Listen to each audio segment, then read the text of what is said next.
Coming at you all the way live from Oakland, California. This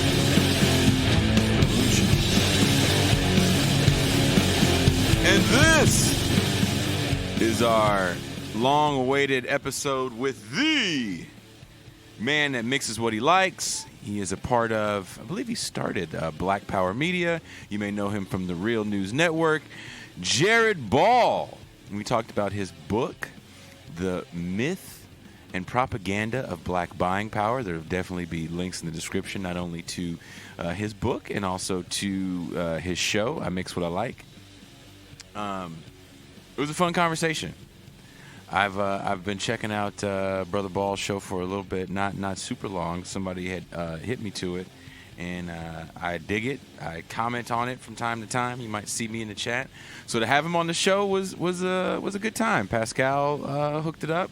We've been trying to work on it for a while. I'm excited to see what you guys say about the show.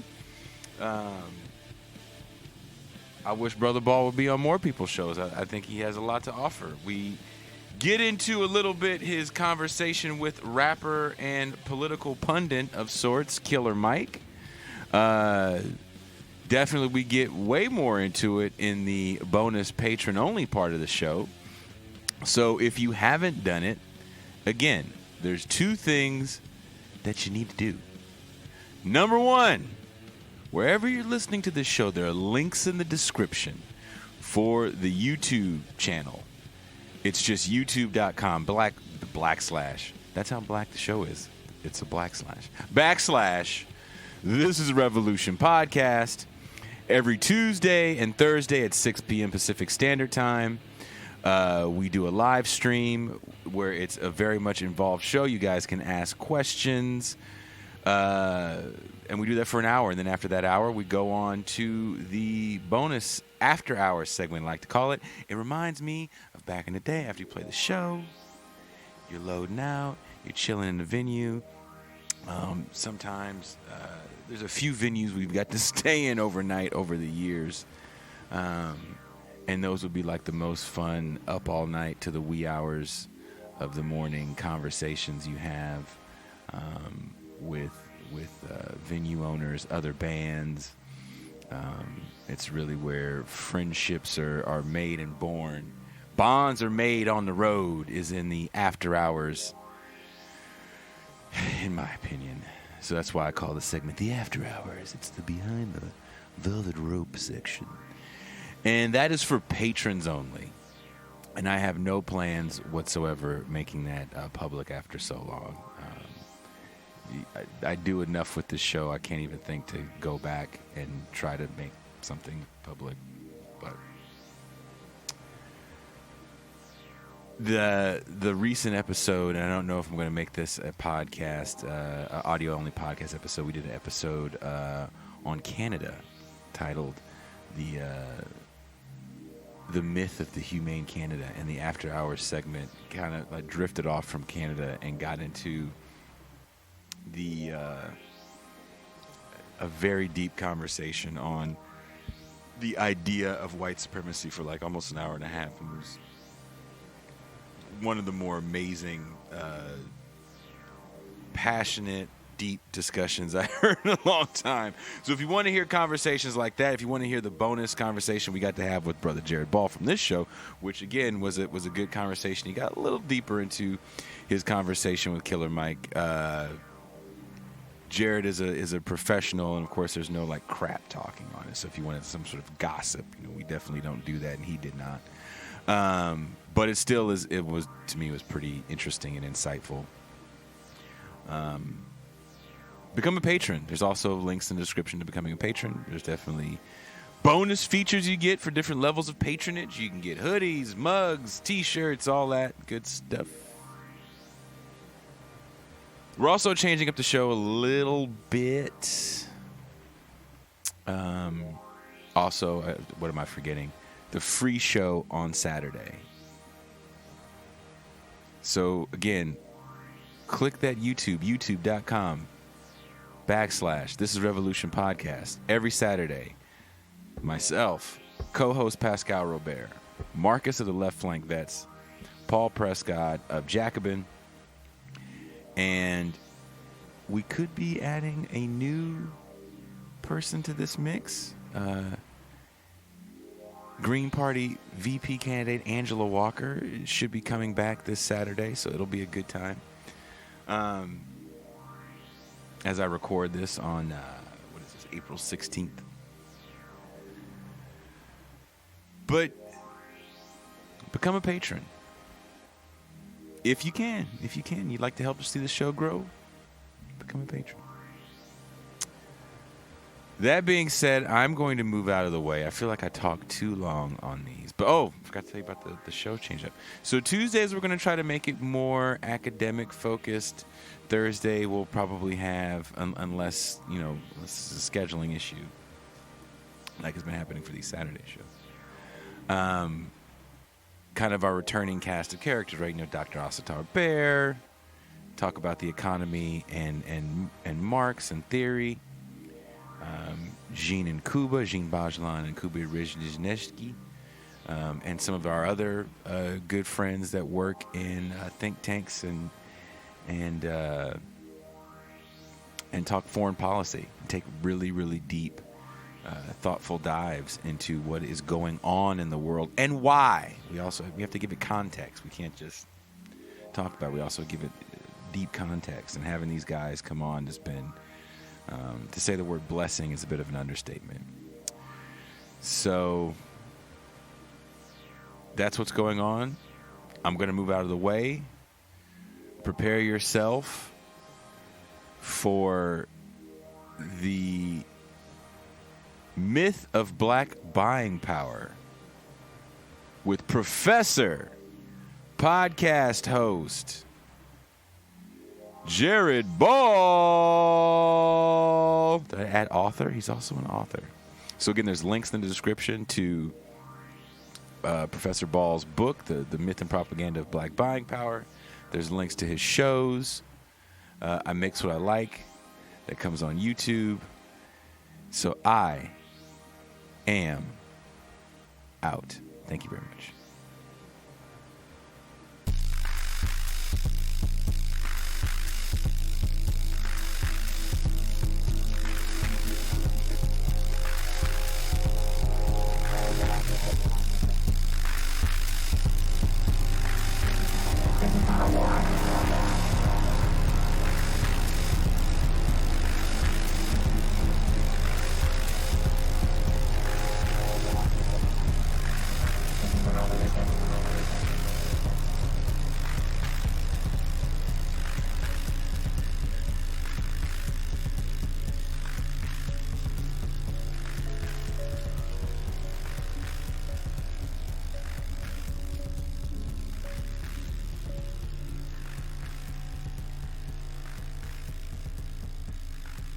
About capitalism, who are the capitalists?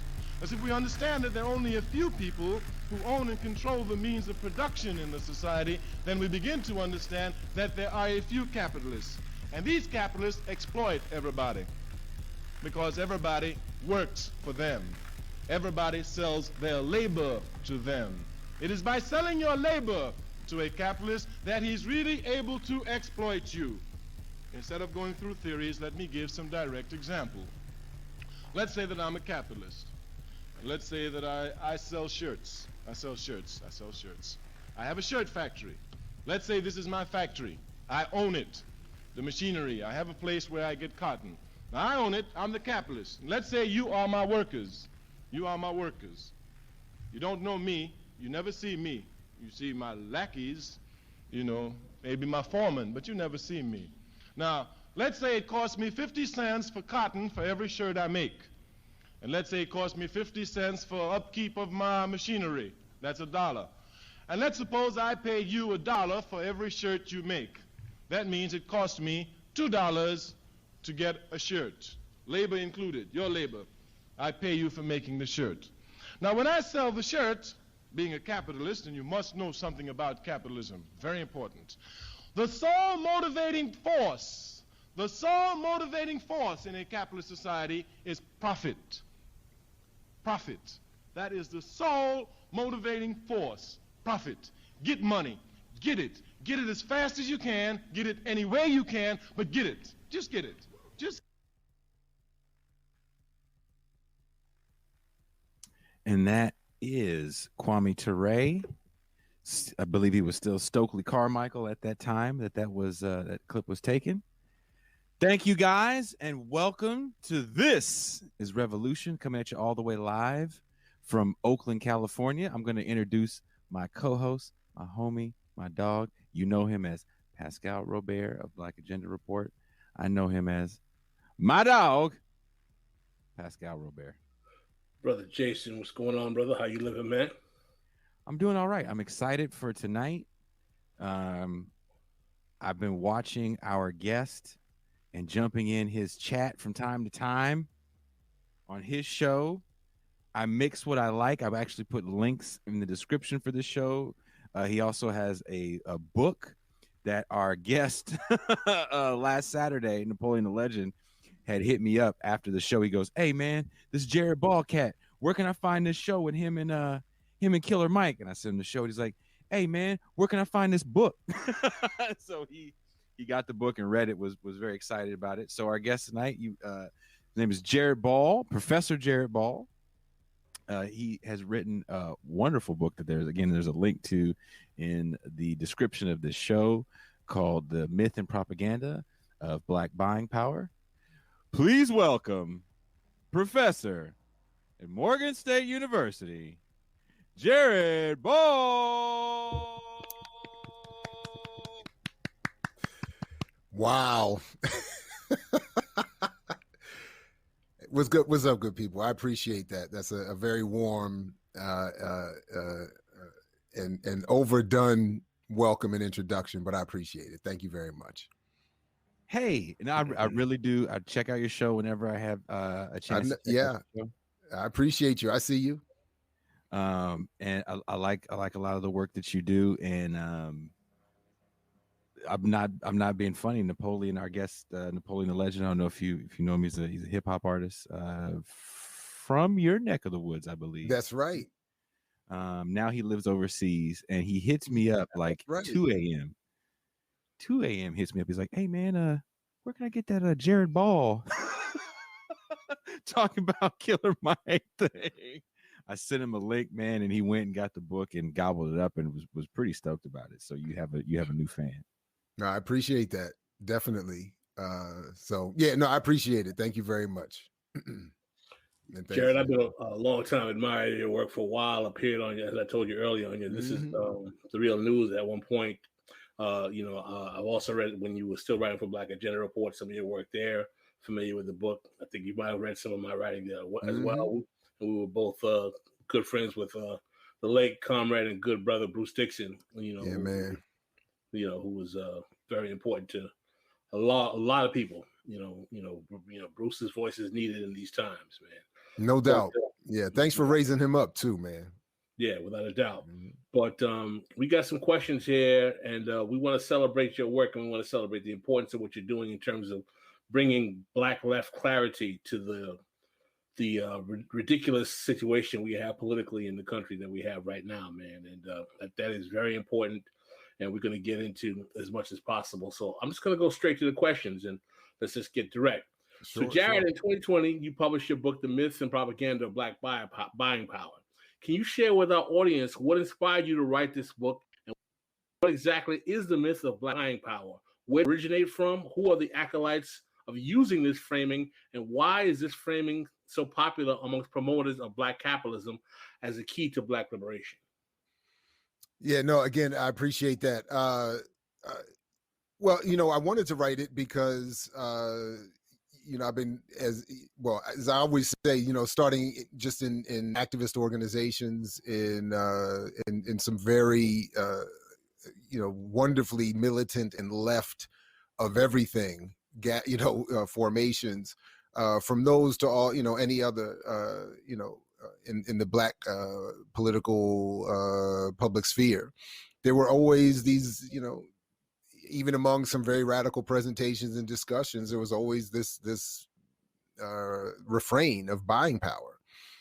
So when but it never sat well. It never seemed to make sense, and it didn't even seem to jive with some of the data and reporting that was even being brought up by the same people presenting the myth.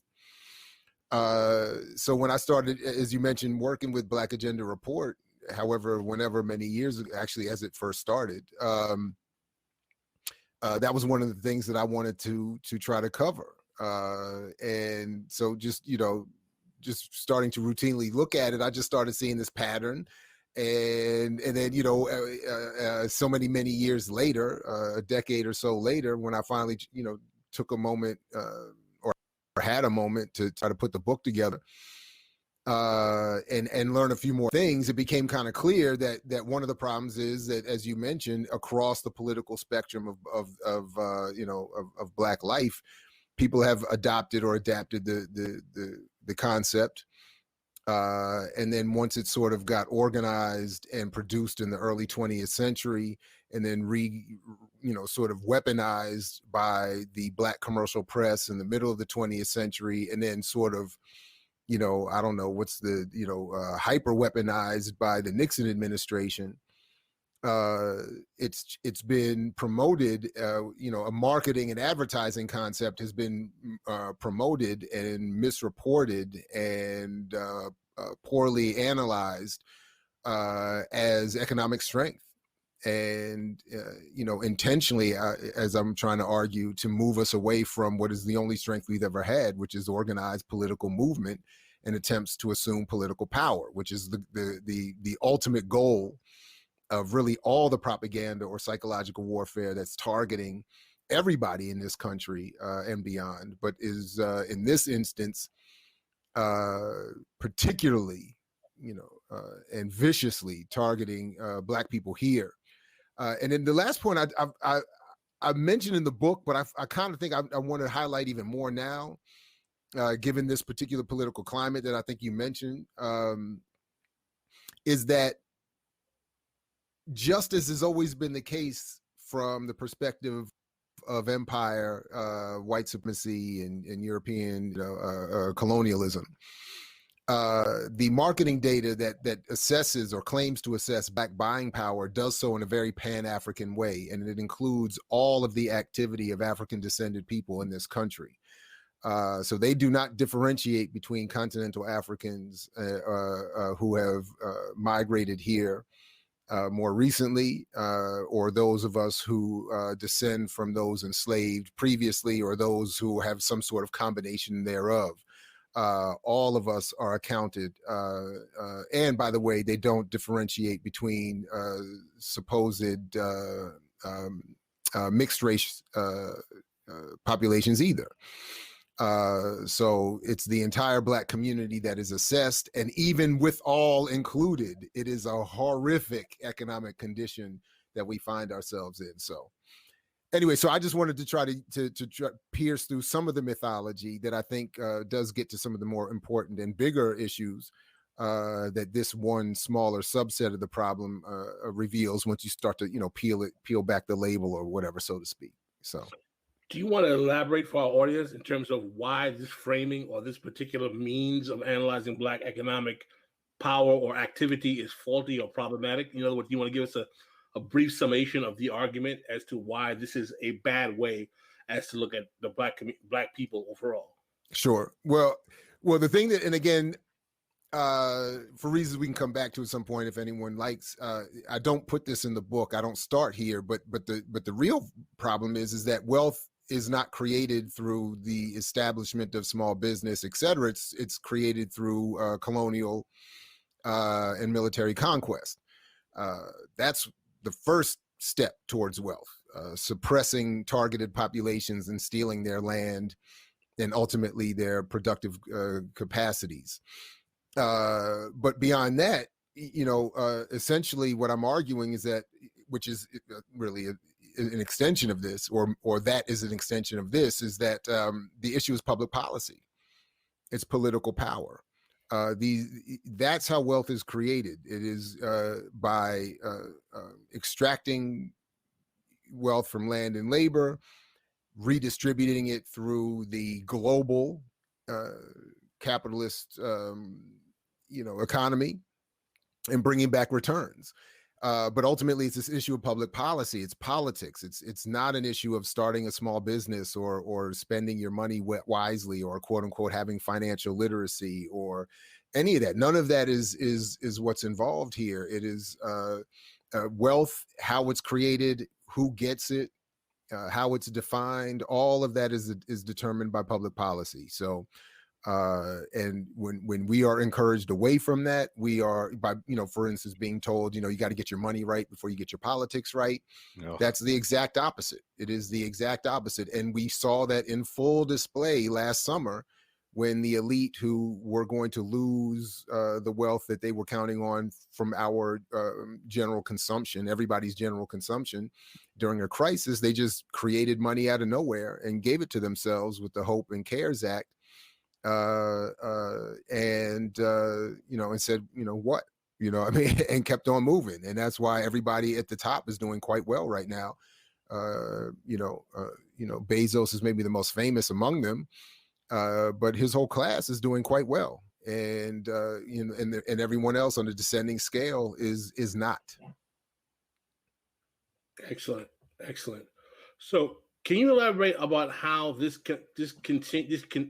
comparison by Black capitalists about how the number of times the dollar circulates in the Black community compared to other ethnic groups is based on weak intellectual foundation? The whole argument that people have is that a dollar circulates, 500 times in the Jewish community or the Korean community, and it only circulates 1.2 times in the Black community, and that's the problem. Can you elaborate on your argument as to why that's an absolutely intellectually fallacious way of talking about wealth creation? Well, one, again, I admit this, happily, I am not a so-called trained economist, but in nowhere in any of the data or reports or books or anything that I've ever read or researched has this circulation of the dollar been discussed by anybody as real, number one. So one, I don't know where the claims even come from, and they're rarely sourced in even the literature many of us grew up and continue to respect and love.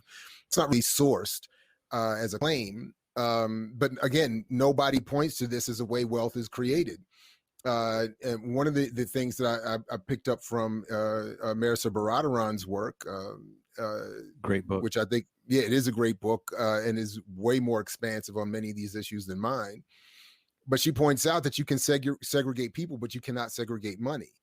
And that was sort of the point I was getting at the beginning. Wealth is not created by circulating wealth among any population, even the wealthiest, never mind circulating wealth, money that is among colonized, wildly, exploited poor populations. That's not how wealth is created. Wealth is created by putting it out into the global economy, investing and getting all, and doing, making it work for you and all that kind of stuff, as they say. That's how wealth is created.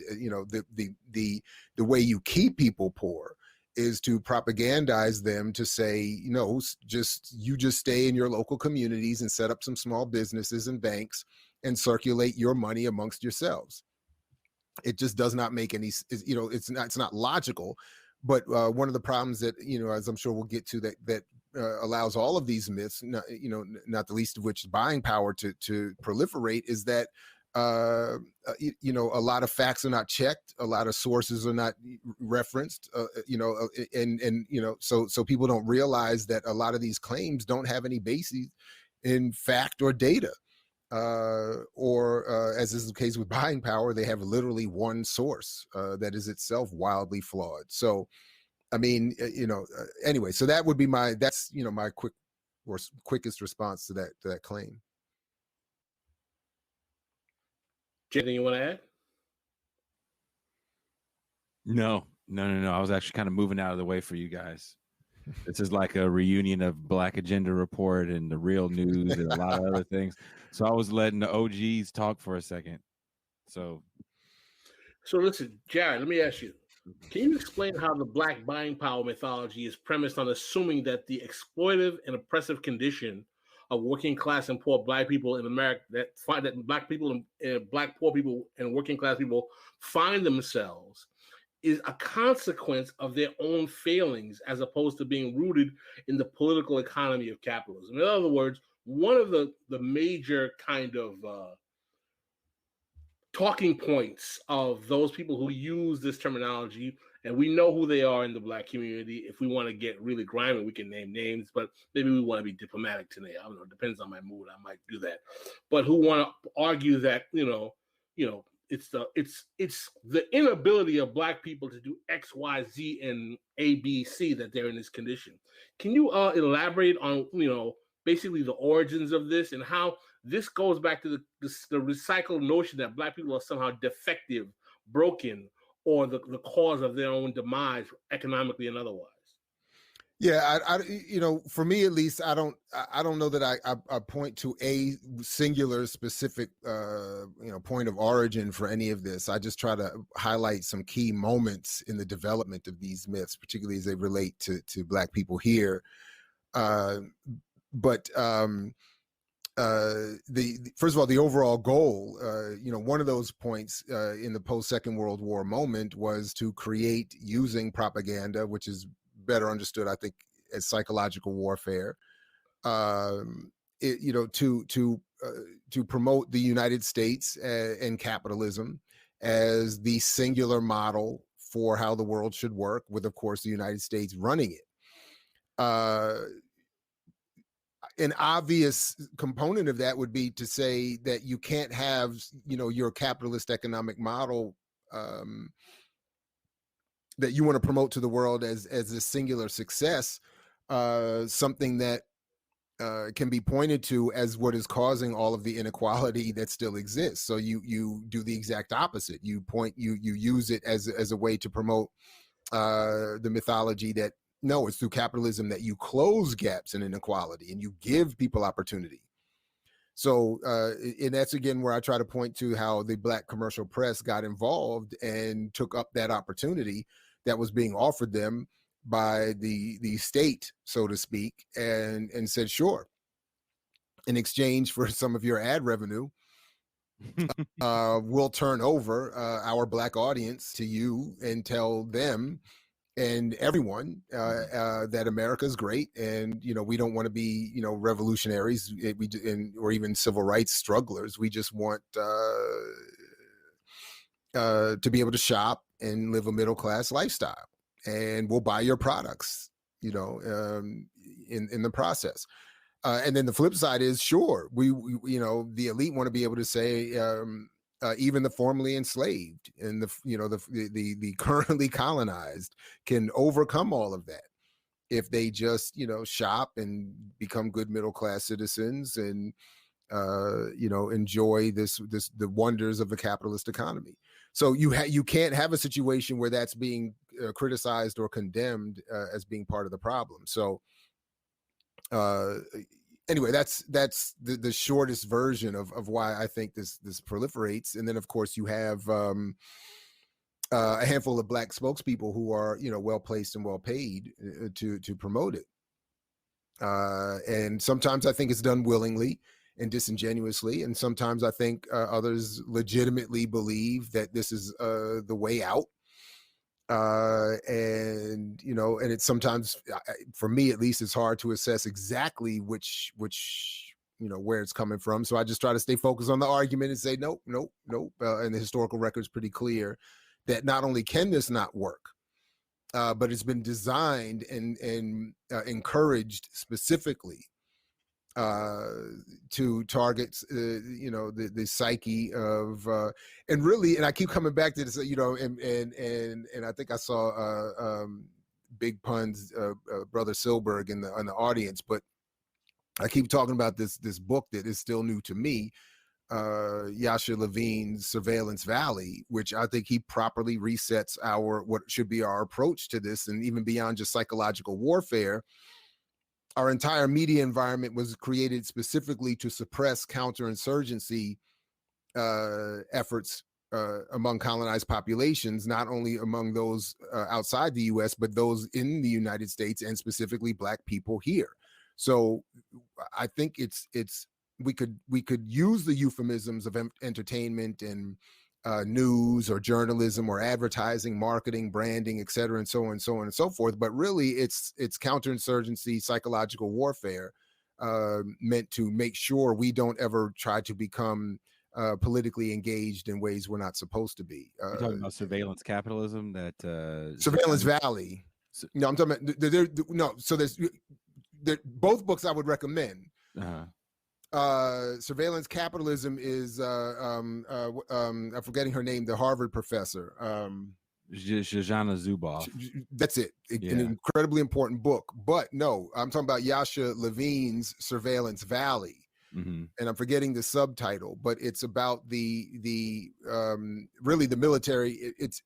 It goes beyond. He even mentioned, not me, he doesn't mention me specifically, but the group of people that I would count myself to be a part of that have not gone far enough, even when in our own work we've pointed to the military origins of the internet and even have talked about it. We didn't go far enough. So when you read this book, I mean, but it's way. Anyway, my point is it's way deeper than that and way bigger than that and way more conscious than that in terms of the development of the media environment we have now, which they didn't obviously back 50, 60 years ago know fully how it was going to look. Mm-hmm. But their intent was that we have exactly what we have now, not to make it easier for us to even do what we're doing here, but to make it easier for us to be put under surveillance, but specifically to limit our potential to become counterinsurgents with, and potential threats politically. And, so that is, I think, the better way to really interpret what we're talking about here, even something as quote unquote simple as buying power. What you got to say about that, Pascal? I think it's a book I need to read. I don't know what I have to say about it. It's a book I should check out. Yeah. In fact, if you can find a link to it, Jason, maybe you can put up in the comments. No, somebody put it up.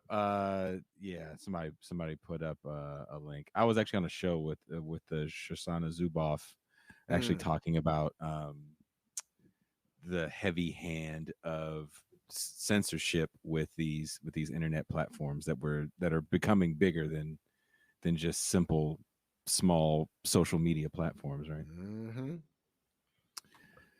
Pascal? Yes. So we are moving on. Recently, I did want to ask a side question that is definitely going to derail the conversation, and I don't care. My show. Then why did you mention my name, fool? Why did you just ask the question? Because I can do that too. Frostburg, Maryland. Uh-oh. I haven't seen the name of that city in at least, what year is this? 2021, like 8 years. I played a show in Frostburg, Maryland. Oh, wow. I think the name of the place is Dante's. Yeah. If I'm not, I think that's one of the spots that at least there wasn't much in the spot, because we went and played a show there, and then I think we played in like West Virginia afterwards. So when I saw that you were, I was like, oh. Huh. And let me say something about Frostburg real quick. It had between 1997 and 1999 in Western Maryland the greatest funk band history has ever known. Mama's Biscuits. Because ain't nothing better than Mama's Biscuits. And your boy with a full head of hair and probably a good 50 pounds on him was the drummer. And for those couple of years, we did our thing. We kept the funk alive, and I'm very proud of that. So I'm glad to hear you were gigging up there a little bit. I was gigging and yeah. So, and by the way, and I always like to let everybody know that I came up with the name for the band. Listening to the Muddy Waters album, Red Man and Method Man, and Method Man has a verse on there. Okay, that album, that Muddy Waters album. That was a great album. And where Method Man has that verse where he says something like, we bomb killing, I might know but not telling, something. He says, better than your mama's biscuits. was the and I heard that and I said that has got to be the name of our band. Because when you hear that, nothing is better than Mama's Biscuits, and it just makes you feel good and funky and soulful as soon as you hear it. And anyway, so shout out to Frostburg. Yeah. There was a music scene there that and was shout out to drummers. That's right, Charles. That's right. Give the drummer some. You know what I'm saying? Always give the drummer some. Yes, indeed. It was a jam band kind of spot, and I don't know why they booked this. I definitely was not playing that style of music when I was there, but I was welcomed with open arms. And when I saw that you were in Frostburg for a time, I do remember that there was a school around there. Mm-hmm. I was like, a lot of good parties, a lot of good liquor, a lot of good weed. So all the things you need for good music scene, was all there. So I'm not surprised that they would have found you, that Frostburg would have found you and brought you through. And I'm not surprised you would have had a good time. I had a great time in Frostburg. Yeah. I have nothing bad to say about it. I just wanted to bring it up. I was like, this brother was in Frostburg. Okay. I was. We got to talk about this for 5 minutes. 5 good minutes on Frostburg. Shout out to Frostburg.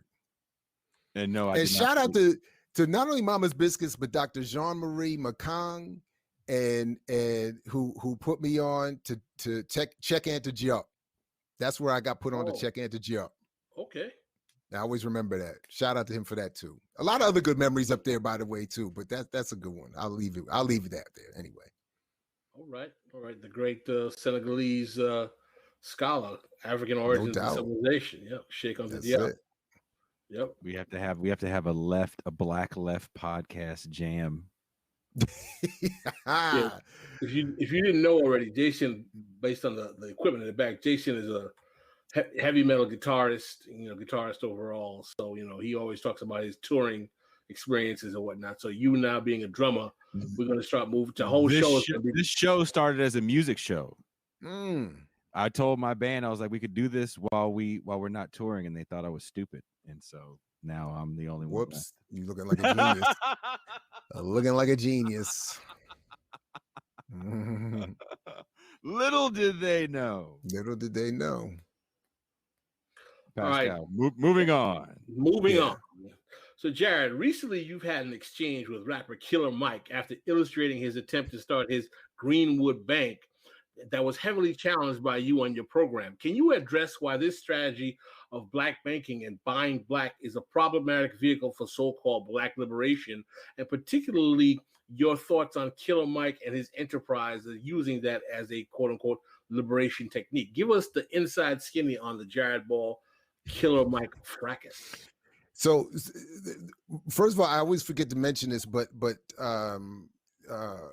chapter in my book on black banking is titled "Instead They Got a Bank," and because the publisher sort of late in the game told me that the epigraphs couldn't go in the book, the quote from where that title comes, which is Marisa Baradaran's book, it got lost. So the title doesn't hit like it was I wanted it to hit. But the point was, as she talks about, that essentially, essentially black people wanted liberation, and instead they got a bank. And because, and I lean heavily on her work, as well as some others. And then you got to shout out Professor Nathan Connolly at Hopkins, put me on to sort of a tradition. So I'm more familiar with the black radical tradition, or the tradition of radical blackness. Shout out to Dr. CBS. But I'm not as familiar with the tradition of, sort of black mainstream or conservative economists who have also for a long time pointed out that black capitalism and black banking in particular don't work. Because the simple part is banks are not here to create wealth for communities. They're here to create wealth for owners, stock, major investors, and so on. And if we go really back, to some, what Lenin, talked about accurately. They're the conduits of imperialism, really. So they're not here. But even mainstream or conservative black economists pointed out, Andrew Brimmer is the name that comes to my mind, was saying that, And basically he's like, I'm putting words in his mouth here, but he's like, I'm not some radical. I'm not a Marxist. I'm not a socialist. I'm not a nationalist. I'm none of the above. I'm just a good American black man. And even as such, as an honest Harvard trained, good American black man, this economic claim, this push you want from our group, my people is fake, isn't going to work. So I have to say so. So my point is that everybody knows that banking is not a way to create wealth for entire communities. And honestly, I mentioned Killer Mike briefly in my book, along with Jay-Z and others, just to talk a little bit about how celebrity and pop culture plays a role in promoting this. And yeah, we did have a more recent exchange, which I will quickly get into, but I'm more interested in the exchange I had that is in the book, that initially took place on my brother Netfer Freeman's Voices with Vision radio show some years ago with brother Mitchell, who owns or is the CEO of Industrial Bank here down the road here in DC, a black-owned bank, where he completely seemed willfully or unintentionally unaware of how any of this stuff works, which as the head of a bank, I would think he should, where he didn't understand the concept of buying power, GDP, wealth creation, and just runs the same mythology that if you invest and deposit money in black banks can invest in the community can invest in businesses, the businesses can hire black people can have jobs, and the community can do well. Well, for a number of reasons, longer than I have time to explain here, that doesn't work. And one of the bigger points that I learned from Marisa Baradaran's book is that banks don't make money off of deposits. Bank deposits cost bank money because they have to service them with interest, and the cost of even the employees having to run all the paperwork or digital whatever versions of the paperwork. All that costs banks money. They make money off of investments and returns, and there is none of that in coming from black businesses. Hopefully we can even talk about a report I was a small part of that just came out the other day on the state of black businesses that talks even more about this again, where black businesses have been denied access to capital from day one on the basis of everything other than the business model or the entrepreneurial genius of the communities. It has almost everything to do with relationships and racism and capitalism just in general. It just so anyway, so all that to say that when Mike started doing the Greenwood Bank and getting a lot of popular attention for it as not only just a nice thing to do, but as an example again of how black people can use the system to overturn it and overcome it. It raised my attention, and then over some series of attempts to engage him through intermediaries or whatever, and even seeing him on Instagram, saying he's read my book or reading my book or appreciates my book or all this other stuff. He more recently came out on Twitter and said, what I can't remember exactly what it was, but something kind of egregious, I think falsely misrepresenting Garvey in Black capitalism, but juxtaposing it in a negative way against Fred Hampton and socialism, all of which I thought was a problem, and just, tried to engage on that basis. Long story short, he got my number. I gave him my number. He asked for my number. I gave him my number. I invited him on my show. He didn't want to do that. We had a private conversation on the phone. I don't think it went well. He misrepresented it publicly. And I let him know that. His mentor.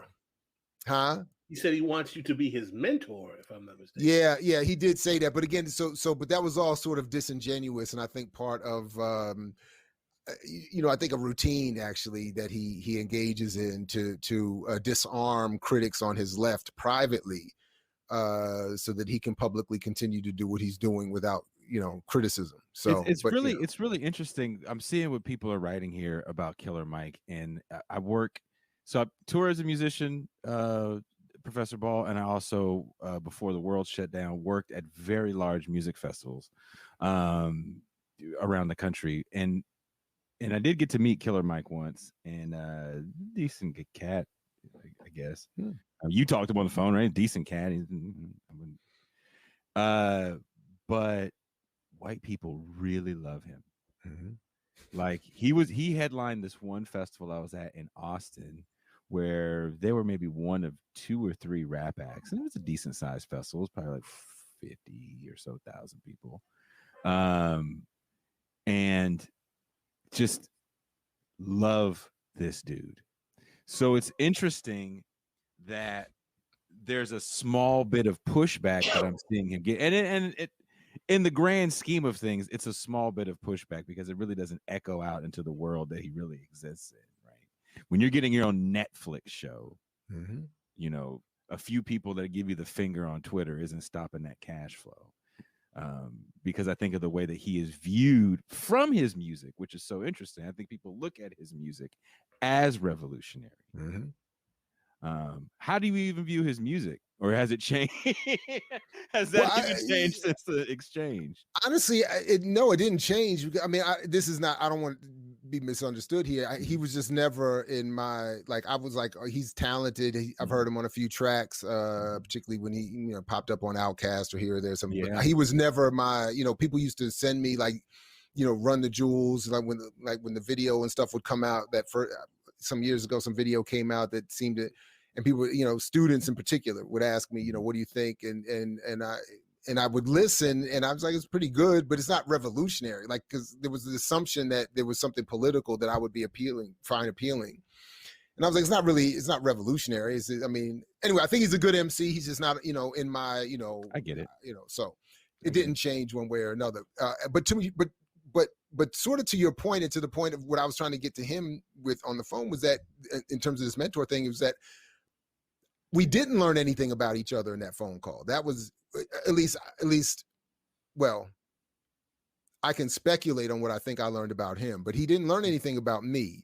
There wasn't much learning going on. That's what I was saying. Like, it wasn't a fruitful conversation. And so I was like, that's why I was saying, and I was, again, I'm trying to figure out, and I'm trying to honestly assess, are you being serious and we can build, or are you trying to hustle me so that you, so you're running cover for his. But really my only point is that I don't expect him or anyone else or myself or anyone to get everything right. And my biggest issue is, I was trying to say to him, the only reason I reached out was that you are misrepresenting non-revolutionary behavior as revolutionary behavior.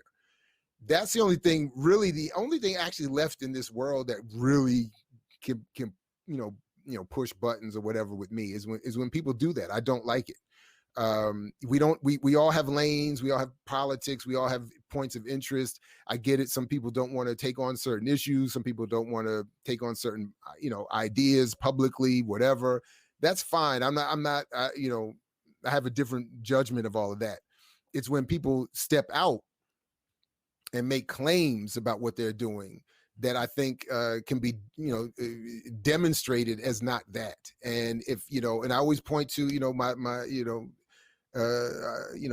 talk about mentors or jegnas, the late Ron Walters, for me, did this in the ideal way. Politically, he was nowhere where I want us to be, but he was always very clear about that. So he was always saying, look, this is where my lane is. I'm not going to, throw shade on your lane. I'm just going to acknowledge I'm not a radical. I'm not a revolutionary. I'm a sort of, liberal, whatever he would describe himself as. But he never stepped out there and said, look, what I'm advocating is revolutionary activity or a revolutionary solution. He never stepped out there as, I'm trying to lead a Black radical movement or a radical movement or a youth, so that's the kind of thing I was trying to get at. Like, and then the other thing, if you're going to go on New York Times podcasts and Puffy's, panels and tell everybody, you're from the hood and therefore, and you have a certain experience that shouldn't be criticized by people who don't have that experience, then you should have that same level of respect for political struggle, which isn't your lane. And, those of us who've been doing this, you should talk to us at least as much as you talk to Puffy and Candace Owens and New York Times and whoever else, regardless of how much money you're being paid or whoever is setting this up for you. So that's also kind of another little pet peeve of mine, that you why wouldn't you come on my little platform if you're so concerned about the people? Well, because you don't have enough followers for him to care about, right? I mean, let's just be honest. Then, why a lot of people don't want to fuck. And I'm not saying that like as a slight to you. I'm saying it more as a slight to the people that don't go on your show. No, but I get that. But and that makes perfect sense for people who want to promote themselves to do other things. But if you're trying to claim you're working for the people and with the people and then I think that you should, because if you're trying to build a Black radical movement, the New York Times podcast that's not who's listening to that. Because that's the kind of shit that pisses me off to no end, right? Like some of the people that have bothered to come on this show when no one was listening.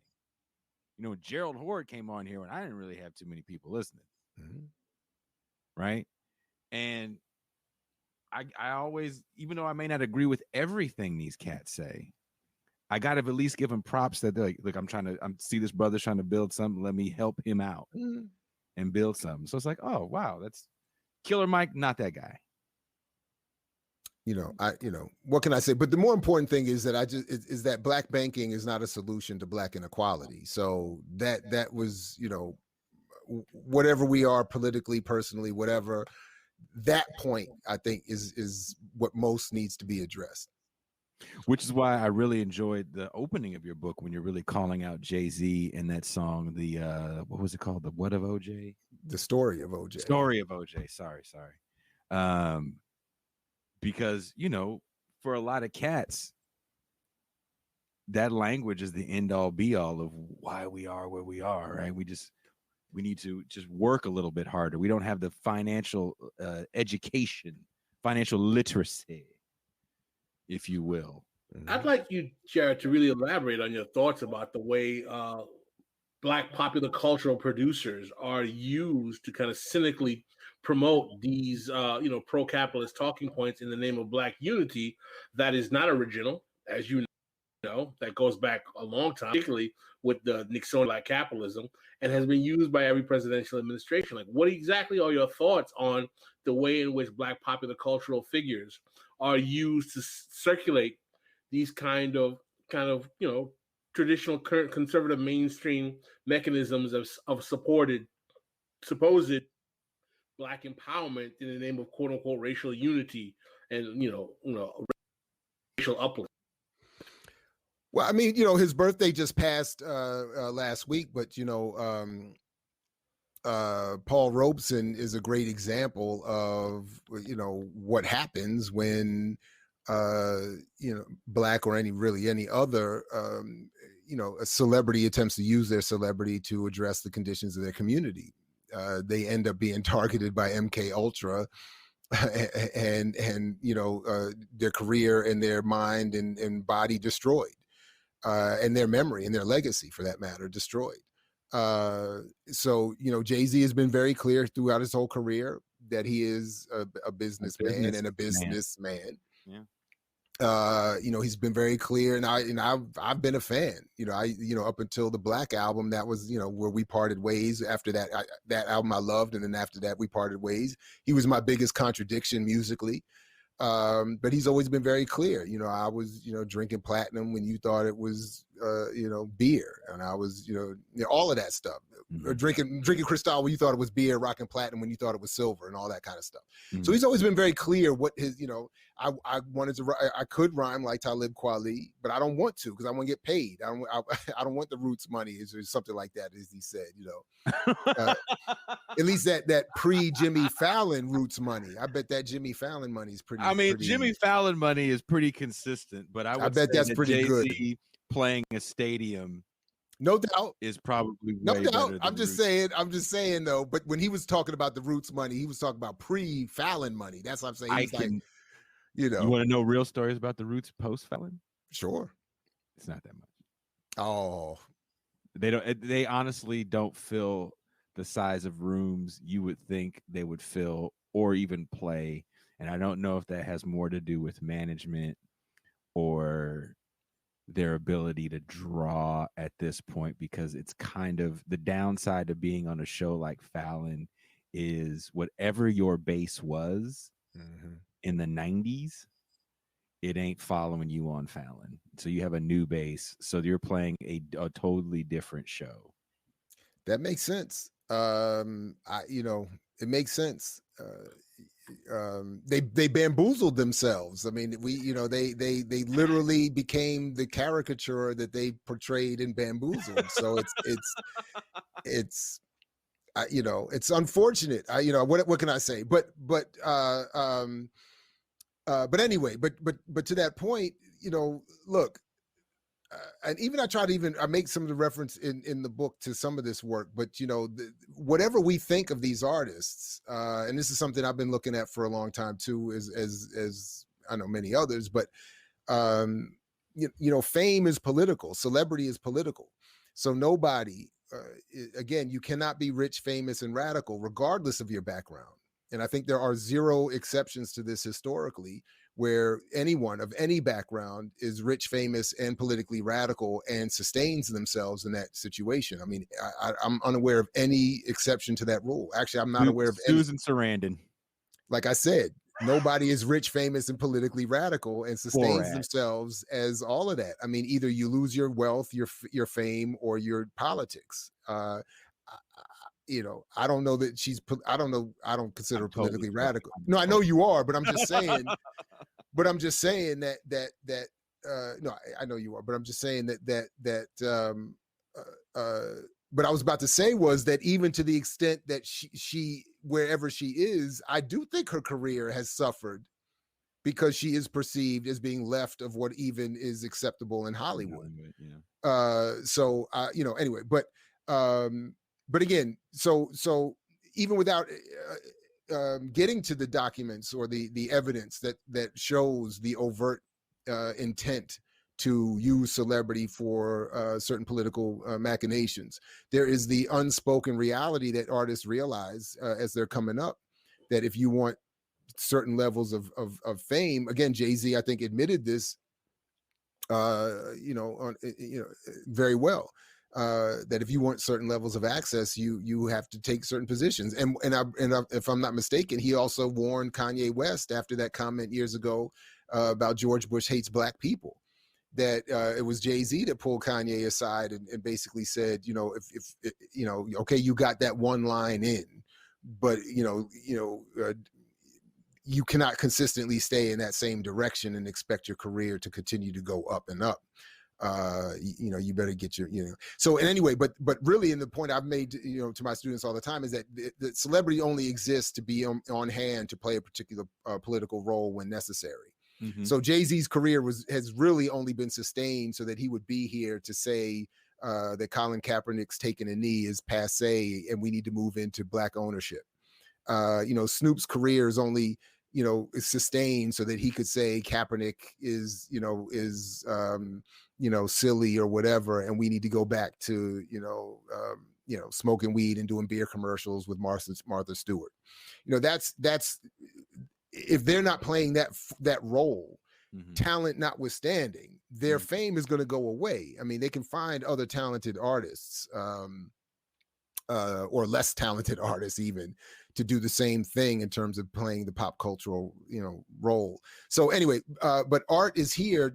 Media, again, going back to Levine's point, media are here for psychological counterinsurgency purposes, not here to entertain, to give news or inform or whatever. So all of it is being used to suppress radical tendencies in the guise of selling us entertainment or clothing or drinks or cars or whatever. All of that is the overt, that's the distraction.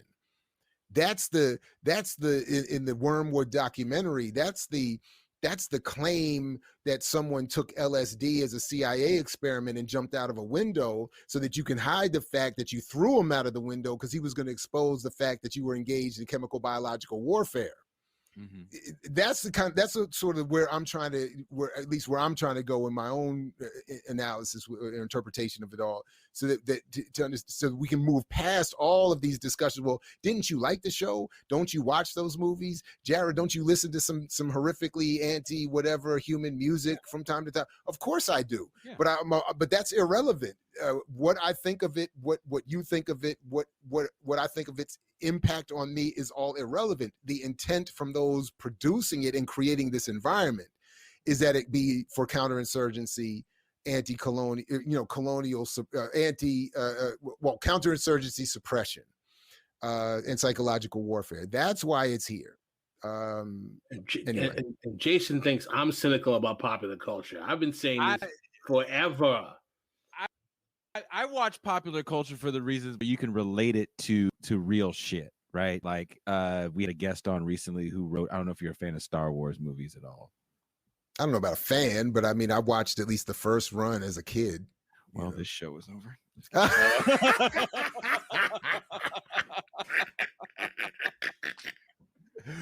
We've seen enough. He wrote a book actually using Star Wars as a grand narrative for the left.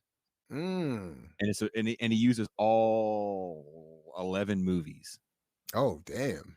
Like he really gets into it about like, okay, well, why does the Death Star come back then if you blow it up? And he's like, well, because the Republic never addressed the inequalities that happen in the Outer Rim. I mean, remember, there's slavery and all those. It's an interesting book, right? Wow.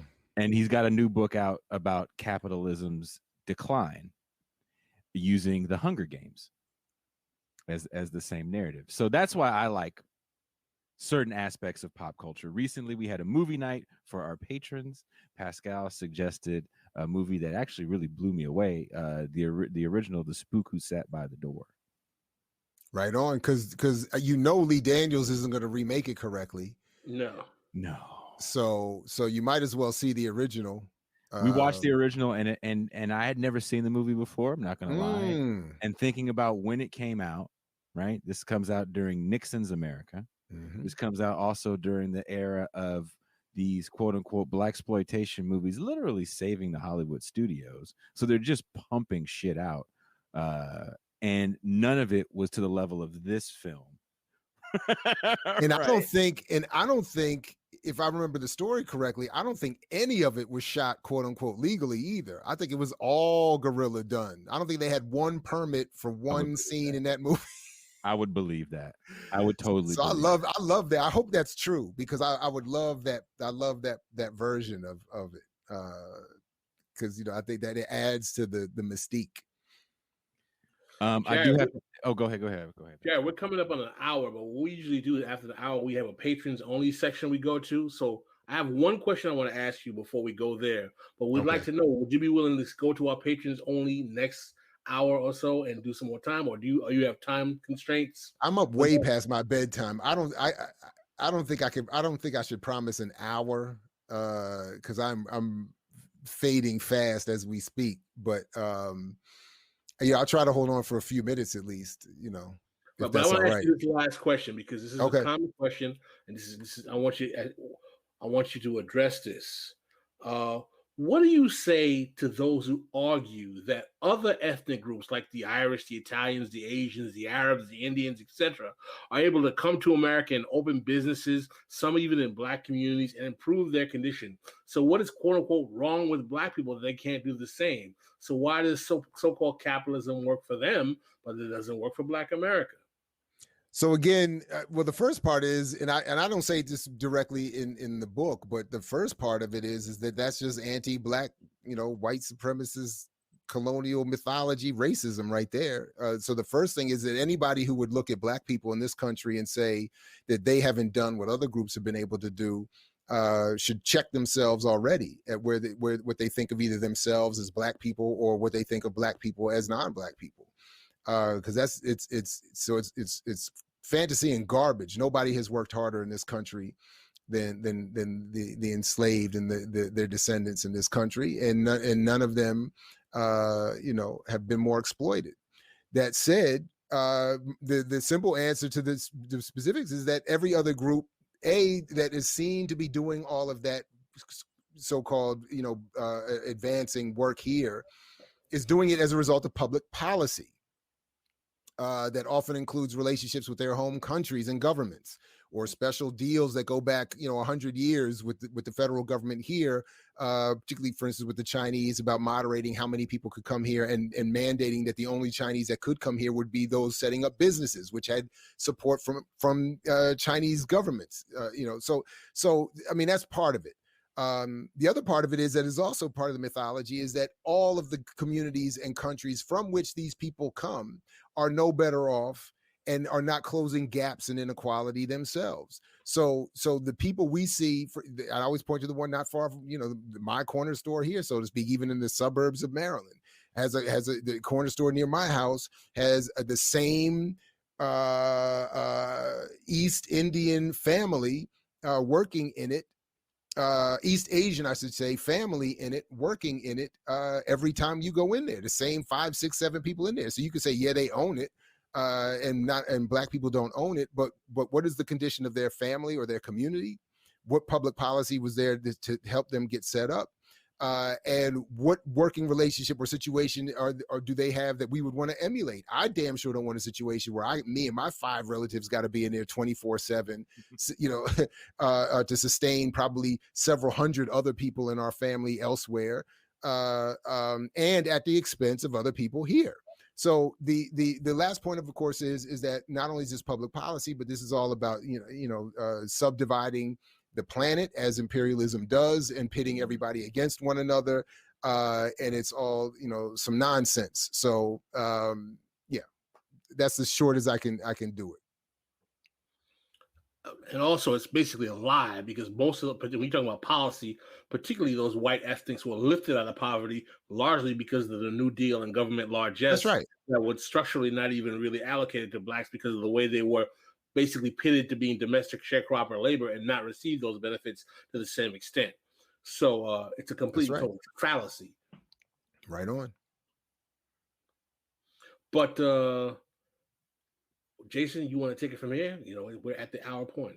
Well, we're at the hour mark, and I know it's late in Maryland. It is 10 o'clock. Yeah, which for me is way late. It's late for me too, but you don't give a damn at all because you be wanting to have me. I'm kind of a douche. Sorry. I'm not gonna. There's certain things I'll lie about.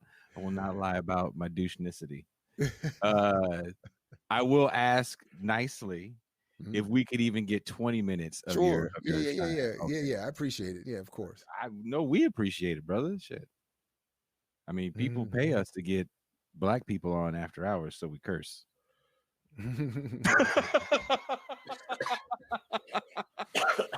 Man, I tell people, man, I have been something that Kwame Ture said also. There's 2 things. One related to capitalism. One, he said capitalism makes us think we're thinking, we're merely reacting to stimuli. And the other thing he once said was that we're not supposed to cuss when we do our public work because that's white bourgeois liberalism that we're mimicking, and our communities don't deserve that. And I've always gone back and forth with that, but between that and doing just public radio for so many years back in the day, I've just sort of trained myself, or also teaching in the classroom. For the most part, I trained myself to not cuss when I'm in a somewhat public setting. So anyway, that's all. Yeah, we missed that training. Horrible at it. I hear you. No judgment. I just explanation why you don't hear me cussing like I do when I'm off air. Well, thank you for your time, Professor Ball. There is a link to his book, The Myth and Propaganda of Black Buying Power, in the description of the show. There's also a link to Black Power Media and his show, iMixWhatiLike. Please check it out. Subscribe if you can. Become a patron. How often are you on? I don't know, man. I'm supposed to be trying to do it once a week, but I just whenever I have time, whenever a guest has time, we. One of the questions I had that we ran out of time was for you to talk about your Black Power Media conglomerate, but since we don't have the time, please support Black Power Media. Jared Ball is a conglomerate of Black leftists trying to address the issues of Black people and working class people from a radical left perspective, and support them on YouTube. I believe that they're trying to develop into a podcast, but we'll give you some time in the patrons only section to talk about that development and what you guys are trying to achieve. Sure. Thank you. And please support these Black people and become a patron. And their power media. And their power. Yeah. Right. Because again, everybody, we're getting Pascal some new lighting. No, here we go. That's the whole goal. It's going to be some fire lighting because we got to get better lighting. And the microphone too. Got to get a microphone. Get the microphone. You deserve to sound better than that. He's got one of those podcast microphones. This is a SM. This is a Shure. Well, I just got put onto this one. I actually can't hear. I hope I'm sounding as good as I hope I am. But brother Q from the Drop Squad put me onto this mic, the Audio Technica, which is this is just a simple. No, this is a vocal mic that you would have at the show. Oh, right on. Keeping it. I'm right here. Y'all can hear me. Stop fronting. We hear you. It's just it's audio files sometimes, get bougie with the sound. Oh, don't. Okay. So all right, we're at an hour.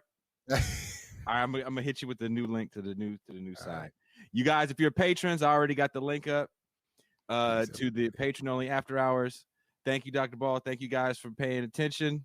I'm gonna leave you with a little bit of Kwame Ture, and we're out. Oh, I'm sorry. I'm gonna leave you with some Selling the Negro.